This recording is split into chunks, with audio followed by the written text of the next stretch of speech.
السلام علیکم ورحمۃ اللہ وبرکاتہ. کیا حال ہے سب کا؟ نحمده ونصلی علی رسولہ الکریم، اما بعد فاعوذ باللہ من الشیطان الرجیم، بسم اللہ الرحمن الرحیم. رب اشرح لی صدری ویسر لی امری واحلل عقدۃ من لسانی یفقهوا قولی. عید الفطر. عید الفطر خوشی اور مسرت کا دن ہے. اس دن روزہ رکھنا منع ہے، کیونکہ فطر کا کیا مطلب؟ افطار کرنا. یہ دن کھانے پینے اور اللہ کی بڑائی بیان کرنے کا دن ہے. خوشی کے اظہار کے لیے چاند رات سے ہی مساجد، بازاروں، راستوں اور گھروں میں تکبیرات بلند کرنی چاہیے. یعنی پہلا کام کیا ہے؟ تکبیر بلند کرنا. پڑھیے تکبیر.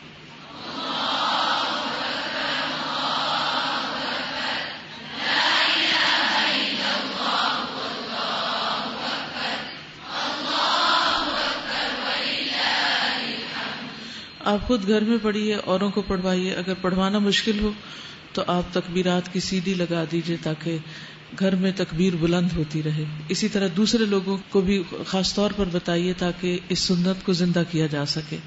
دوسری چیز جو کرنے کی ہے وہ صدقہ فطر ہے، جس کو ہم فطرانہ بولتے ہیں.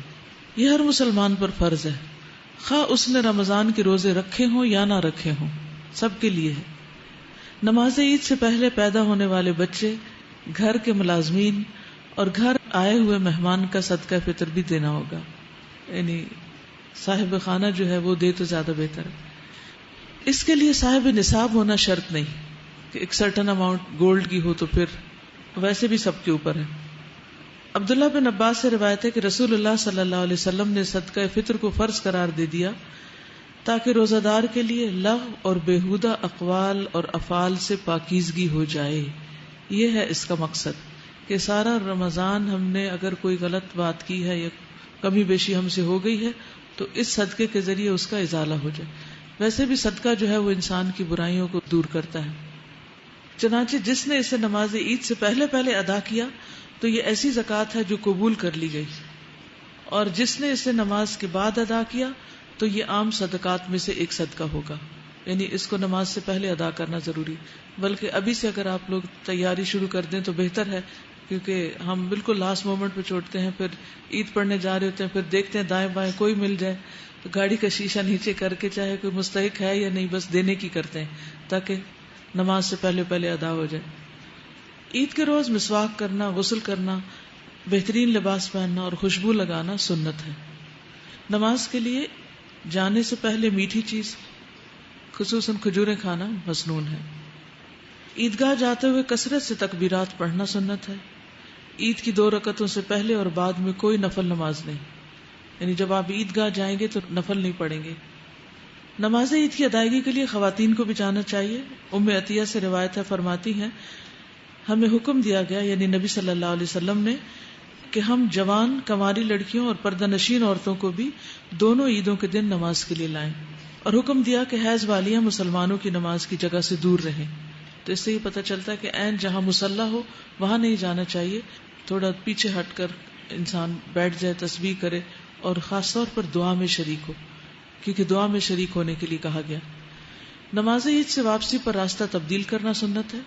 کسی وجہ سے نماز عید نہ پا سکنے والے افراد گھر میں 2 رکعت نماز پڑھ سکتے ہیں. عید کے روز مسلمانوں کی باہم ملاقات آپس کی محبت بڑھانے کا ذریعہ ہے. صحابہ کرام اس ملاقات میں ایک دوسرے کو یہ دعا دیا کرتے تھے، تقبل اللہ منا ومنکم، تقبل اللہ منا ومنکم. السلام علیکم ورحمۃ اللہ وبرکاتہ. نحمده ونصلي على رسوله الكريم، اما بعد فاعوذ بالله من الشيطان الرجيم.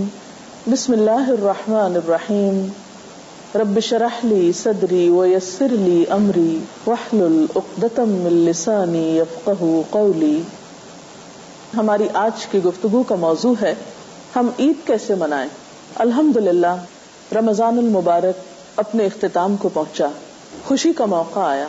خوشی کے موقع پر خوشی منانا عین انسانی فطرت ہے، اور ہمارا دین اسلام فطرت کے عین مطابق ہے. وہ خوشی کے موقع پر خوش ہونے کا حق دیتا ہے، انسانی ضروریات اور خواہشات کی جائز تکمیل کے ذرائع فراہم کرتا ہے. اسی لیے ہم دیکھتے ہیں کہ عید کے موقع پر نبی اکرم صلی اللہ علیہ وسلم نے خوشی منانے کی اور اس دن کو گزارنے کی بہترین تعلیم دی ہے.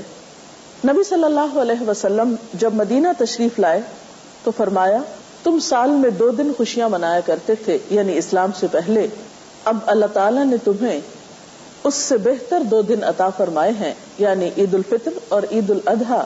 یہ بخاری کی روایت ہے. عید کا تعین چاند دیکھ کر ہوتا ہے. عید کے چاند کو دیکھنے کے لیے کوشش بھی کرنی چاہیے، اور چاند دیکھنے کا موقع بذات خود ایک خوشی کا موقع ہوتا ہے. اگر ممکن ہو تو بچے اور بڑے سب مل کر عید کا چاند دیکھنے کی کوشش کریں. ایک روایت میں آتا ہے کہ آپ نے فرمایا جو دونوں عیدوں کی شب قیام کرے گا نیک نیتی اور اخلاص کے ساتھ، یعنی کچھ نوافل وغیرہ پڑھے گا، تو اس کا دل نہیں مرے گا اس دن جب اور دل مردہ ہو جائیں گے. چاند رات کو ہی یا عید کی نماز پڑھنے سے پہلے پہلے ایک اہم ذمہ داری جو سب کو ادا کرنی ہے وہ ہے فطرانہ کی ادائیگی. فطرانہ گھر کے تمام افراد کی طرف سے ہوتا ہے. ہر مسلمان، غلام ہو یا آزاد، مرد ہو یا عورت، چھوٹا ہو یا بڑا، روزہ دار ہو یا غیر روزہ دار، صاحب نصاب ہو یا نہ ہو، حتیٰ کہ دودھ پیتا بچہ، اس کی طرف سے بھی صدقہ فطر ادا کیا جائے گا. یہ وہ صدقہ ہے جس میں تمام مسلمان شریک ہوتے ہیں. بہت سے مواقع پر جب صدقہ خیرات کی بات ہوتی ہے تو چند لوگ دیتے ہیں اور چند لوگ لینے والے ہوتے ہیں، لیکن اس صدقہ فطر میں سب کو شریک ہونا ہوتا ہے. حضرت ابن عمر سے روایت ہے کہ رسول اللہ صلی اللہ علیہ وسلم نے صدقہ فطر 1 صاع کھجور یا 1 صاع جو غلام، آزاد، مرد، عورت، چھوٹے بڑے ہر مسلمان پہ فرض کیا، یعنی سب کو ادا کرنے کا حکم دیا. 1 صاع کی مقدار تقریباً 2.5 کلو گرام کے برابر ہوتی ہے. یہ کھجور یا گندم یا دیگر اناج کی شکل میں بھی دیا جا سکتا ہے اور اس کی قیمت بھی ادا کی جا سکتی ہے. عید کا نام سنتے ہی ذہن میں زیب و زینت کا خیال آتا ہے. عید کے دن غسل کرنا، صاف ستھرے کپڑے پہننا. عید کے دن کی ابتدا بھرپور تیاری کے ساتھ ہونی چاہیے. اس دن خوشی کا اظہار کرنا چاہیے اور خوشی کے اظہار کے لیے گھر کی زیب و زینت اور اپنی ذات کی زیب و زینت کا اہتمام کیا جانا چاہیے. اس کے لیے غسل کرنا، صاف ستھرے یا نئے کپڑے پہننا اور زیب و زینت کا اہتمام کرنا پسندیدہ ہے. کے دن کرنے والے کاموں میں اہم ترین کام نماز عید کی ادائیگی ہے، لیکن اس کی ادائیگی سے پہلے کچھ میٹھا کھا لینا بھی سنت ہے. حضرت انس بن مالک رضی اللہ تعالی عنہ کہتے ہیں کہ رسول اللہ صلی اللہ علیہ وسلم عید الفطر کے دن کھجوریں کھائے بغیر عیدگاہ کی طرف نہیں جاتے تھے، اور نبی صلی اللہ علیہ وسلم تاک کھجوریں کھاتے تھے، یعنی 1 یا 3 یا 5. لیکن ضروری نہیں کہ کھجوریں ہی کھائی جائیں. اگر کھجوریں میسر نہ ہو تو کوئی بھی میٹھا کھایا جا سکتا ہے. عیدگاہ جاتے ہوئے تکبیریں پڑھنا بھی ایک مسنون عمل ہے. تکبیر کا مطلب ہوتا ہے اللہ تعالیٰ کی بڑائی بیان کرنا. ایک روایت میں آتا ہے کہ نبی صلی اللہ علیہ وسلم عید کے دن صبح سویرے نکلتے، عیدگاہ تشریف لے جاتے اور عیدگاہ جانے تک تکبیریں پڑھتے، پھر عیدگاہ میں بھی تکبیریں پڑھتے، یہاں تک کہ امام خطبے کے لیے بیٹھ جاتا، پھر تکبیریں پڑھنا چھوڑ دی جاتی.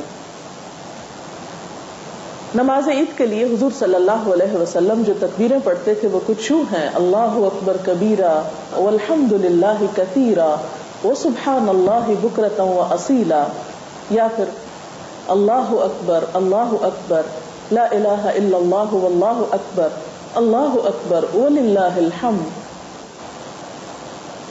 نماز کے لیے مسنون طریقہ یہ ہے کہ انسان جاتے ہوئے ایک راستہ اختیار کرے اور واپسی پر دوسرا راستہ. نماز کے لیے جاتے ہوئے سواری بھی استعمال کی جا سکتی ہے. اس کے علاوہ نماز کے لیے خواتین اور بچوں کو بھی حاضر ہونا چاہیے. اس دن صبح کے وقت سوتے رہنا اور بیزاری کا اظہار کرنا یا بار بار یہ کہنا کہ عید کے دن بہت بوریت ہوتی ہے، کوئی مزہ نہیں آتا، یہ ناپسندیدہ چیز ہے. اس نعمت پر، خوشی کے ملنے پر اللہ تعالیٰ کا شکر ادا کرنا چاہیے. اور شکر کی ادائیگی کا طریقہ کیا ہے کہ انسان صبح سویرے زیب و زینت اختیار کرے اور عیدگاہ کی طرف چلا جائے. پھر اس میں ہم دیکھتے ہیں کہ بچوں اور خواتین کے لیے بھی عیدگاہ جانا پسندیدہ ہے. ظاہر خواتین اپنی حدود اور شرائط کے ساتھ ہی جائیں گی. صحیح بخاری اور مسلم کی ایک حدیث ہے، حضرت ام عطیہ سے روایت ہے کہ رسول اللہ صلی اللہ علیہ وسلم نے حکم دیا کہ دونوں عیدوں کے دن ہم حیض والی اور پردہ نشین تمام عورتوں کو عیدگاہ میں لائیں تاکہ وہ مسلمانوں کے ساتھ نماز اور دعا میں شرکت کریں. البتہ حیض والی عورتیں نماز نہ پڑھیں. تو اس سے پتہ چلتا ہے کہ جن عورتوں کو نماز نہیں پڑھنا وہ بھی وہاں جا کر دعا میں شریک ہو سکتی ہیں. عید کا دن باہم ملاقات کا دن بھی ہے. باہم ملاقات کرنے سے مسلمانوں میں آپس میں ہمدردی اور محبت کے جذبات پیدا ہوتے ہیں. اس وقت ملاقات کرتے وقت تقبل اللہ منا ومنکم کی دعا دی جا سکتی ہے کہ اللہ تعالی ہمارے اور تمہاری نمازیں، روزے اور دعائیں قبول فرمائے. پھر اسی طرح عید سے واپسی پر مزید خوشی کا اہتمام کیا جا سکتا ہے. مثلا ہم صحیح بخاری میں دیکھتے ہیں، حضرت عائشہ رضی اللہ تعالی عنہا سے روایت ہے کہ کچھ حبشی نیزوں سے عید کے دن مسجد میں کرتب دکھا رہے تھے. حضور صلی اللہ علیہ وسلم کے پیچھے میں انہیں دیکھ رہی تھی. حضرت عمر نے ان کو ڈانٹا، لیکن حضور صلی اللہ علیہ وسلم نے فرمایا عمر جانے دو، اور ان سے کہا اے بنی ارفدہ تم بے فکر کھیلو. اسی طرح حضرت عائشہ کا بیان ہے کہ عید کا دن تھا، کچھ لونڈیاں بیٹھی دف بجا رہی تھی اور جنگ بعاث کے متعلق اشعار گا رہی تھی. اتنے میں حضرت ابوبکر تشریف لائے اور فرمایا نبی صلی اللہ علیہ وسلم کے گھر میں گانا بجانا؟ نبی صلی اللہ علیہ وسلم نے فرمایا ابوبکر رہنے دو، ہر قوم کے لیے عید کا ایک دن ہوتا ہے اور آج ہماری عید کا دن ہے. تو اس سے پتہ چلتا ہے کہ خوشی کے موقع پر خوشی منانا یہ بھی اسلامی طریقہ ہے. لیکن عموماً ہمارے ہاں عید کے موقع پر خوشی منانے کا تصور ختم ہوتا چلا جا رہا ہے. خواتین زیادہ تر کھانا پکانے میں مصروف رہتی ہیں. صبح کے وقت عام طور پر بچے سوئے رہتے ہیں یا پھر رات کو بہت دیر تک جاگتے رہتے ہیں، بازاروں میں گھومتے پھرتے رہتے ہیں، اور اس میں بھی بسا اوقات ایسی حرکات دیکھنے میں آتی ہیں کہ جو پسندیدہ نہیں. رمضان بھر روزے رکھ کر عید کی رات کو تقوی کے خلاف کام کرنا اسلامی اخلاق کا حصہ نہیں ہو سکتا. ہمیں ایسی تمام چیزوں سے پرہیز کرنا چاہیے جو اللہ تعالیٰ کو ناپسند ہو، کیونکہ عام طور پر دیکھنے میں آیا ہے کہ بازاروں میں بسا اوقات خواتین کو تنگ کیا جاتا ہے، یا آوازیں کسے جاتے ہیں، یا غیر ضروری طور پر گھوما پھرا جاتا ہے. ان چیزوں کا خوشی منانے سے کوئی تعلق نہیں. اسلام میں خوشی منانا بھی باوقار طریقے سے ہے. پھر اسی طرح بعض اوقات یہ بھی دیکھنے میں آیا ہے کہ خوشی منانے کے لیے ہم جو کپڑے پہنتے ہیں یا زیور پہنتے ہیں تو ان میں کمپٹیشن شروع ہو جاتا ہے، باہم مقابلہ بازی کی کیفیت ہوتی ہے. اس وجہ سے بھی خوشی بسا اوقات حسد میں تبدیل ہو جاتی ہے. ہمیں اس بات کا تو حق دیا گیا ہے کہ ہم نعمت کا اظہار کریں، اچھا پہنیں، اچھا کھائیں، لیکن اس بات کی اجازت نہیں دی گئی کہ ہم اپنی نعمت کا اظہار اس طرح کریں کہ دوسرے کی تحقیر ہو یا دوسرا تکلیف میں مبتلا ہو، یا صرف اپنی خوشی کا خیال رکھیں اور دوسروں کو بھول جائیں. رمضان کے علاوہ اس موقع پر بھی اپنے عزیزوں دوستوں کو یاد رکھنا، ضرورت مند لوگوں کو یاد رکھنا، ان کی ضروریات کا خیال رکھنا، یہ بھی ہمارے فرائض میں شامل ہے. حقیقی خوشی تو وہ خوشی ہوتی ہے جس میں سب شریک ہوں، صرف اپنی خوشی کا ہی نہیں دوسروں کی خوشی کا بھی خیال رکھا جائے. اللہ کرے کہ آپ سب کی یہ عید حقیقی خوشیوں کی عید ہو اور آپ اس میں خوب خوب انجوائے کریں. وآخر دعوانا ان الحمد للہ رب العالمین.